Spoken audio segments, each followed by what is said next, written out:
अस्सलाम वालेकुम फ्रेंड, क्या हाल चाल हैं? ठीक ठाक हो? अल्लाह के करम से आप सब ठीक होंगे, खुश होंगे, आबाद होंगे, जहाँ भी रहेंगे मुस्कुराते रहेंगे, खिलखिलाते रहेंगे। अल्लाह ताला आप सबको ढेर सारी खुशियाँ नसीब फरमाए। जहाँ भी रहो खुश रहो, आबाद रहो।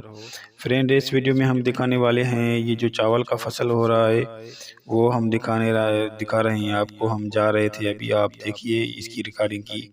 बहुत ही अच्छा नज़ारा लगा, हमें बहुत ही पसंद आया। आप भी देखिए, इंशाल्लाह आपको बहुत ही पसंद आएगा।